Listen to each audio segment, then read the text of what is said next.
ದಿಢೀರ್ ಮಳೆಯಿಂದಾಗಿ ರೈತರ ಬದುಕು ಕೊಚ್ಚಿ ಹೋಗಿದೆ. ಉತ್ತರ ಕರ್ನಾಟಕದಿಂದ ಹಿಡಿದು ಕರಾವಳಿ ತನಕ ವರುಣ ಮಾಡಿದ ಅವಾಂತರದ ಹೊಡೆತ ಇದೀಗ ಮಾರುಕಟ್ಟೆಗೂ ತಟ್ಟಿದೆ. ಅಕಾಲಿಕ ಮಳೆಯಿಂದಾಗಿ ಹಲವೆಡೆ ಬೆಳೆ ಹಾನಿಯಾಗಿದ್ದು, ಬೆಂಗಳೂರಲ್ಲಿ ತರಕಾರಿ ದರ ಗಗನಮುಖಿಯಾಗಿದೆ. ನೆರೆ ರಾಜ್ಯಗಳಿಗೆ ಮೋಂಥಾ ಚಂಡಮಾರುತ ಅಪ್ಪಳಿಸಿ ಅವಾಂತರ ಸೃಷ್ಟಿಸಿದ್ದಲ್ಲದೆ ಕರ್ನಾಟಕದ ಮೇಲೂ ಪರಿಣಾಮ ಬೀರಿತ್ತು. ರಾಜ್ಯದ ಹಲವೆಡೆ ವರುಣಾರ್ಭಟ ಜೋರಾಗಿತ್ತು. ಇದೀಗ ಬೆಂಗಳೂರು ಸೇರಿದಂತೆ ಹಲವು ಜಿಲ್ಲೆಗಳಲ್ಲಿ ತರಕಾರಿ ಬೆಳೆ ಹಾಳಾಗಿದ್ದು ಬೆಲೆ ಗಗನಕ್ಕೇರಿದೆ. ಇದರಿಂದಾಗಿ ಗ್ರಾಹಕರು ಕೊಳ್ಳಲು ಹಿಂದೇಟು ಹಾಕ್ತಾ ಇದ್ದು, ವ್ಯಾಪಾರಿಗಳು ನಷ್ಟದಲ್ಲಿದ್ದಾರೆ.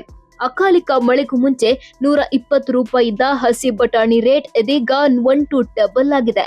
ಅಂದ್ರೆ 265ಕ್ಕೆ ಏರಿಕೆಯಾಗಿದೆ. ಕೆಜಿ ನುಗ್ಗೆಕಾಯಿ ಬೆಲೆ ಮಳೆಗೂ ಮುನ್ನ 90 ರೂಪಾಯಿ ಇತ್ತು, ಆದ್ರೆ ಇದೀಗ 150 ರೂಪಾಯಿ ಆಗಿದೆ. 60 ರೂಪಾಯಿ ಇದ್ದ ಬೀನ್ಸ್ 100 ರೂಪಾಯಿ ಏರಿಕೆಯಾಗಿದೆ. ಇನ್ನು 1 ಕೆಜಿ ಕ್ಯಾರೆಟ್ಗೆ 50 ರೂಪಾಯಿ ಇತ್ತು, ಆದ್ರೆ ಇದೀಗ 88 ರೂಪಾಯಿ ಆಗಿದೆ. ಚಂಡಮಾರುತ ಅಪ್ಪಳಿಸೋ ಮುನ್ನ ಹೂಕೋಸ್ ಬೆಲೆ 40 ರೂಪಾಯಿ ಇತ್ತು, ಆದ್ರೆ ಇದೀಗ 78 ರೂಪಾಯಿ ಆಗಿದೆ. ಇನ್ನು ಬೀಟ್ರೂಟ್ ಕೊಳ್ಳಲು ಹೋದ್ರೆ ನೀವು ಒಮ್ಮೆ ಶಾಕ್ ಆಗ್ತೀರಾ. 40 ರೂಪಾಯಿ ಸಿಗ್ತಿದ್ದ ಬೀಟ್ರೂಟ್ ಬೆಲೆ ಈಗ 70 ರೂಪಾಯಿ ಆಗಿದೆ. ಮೆಣಸಿನಕಾಯಿ ಬೆಲೆ 60 ರೂಪಾಯಿ ಇತ್ತು, ಈಗ 80 ರೂಪಾಯಿಗೇರಿದೆ.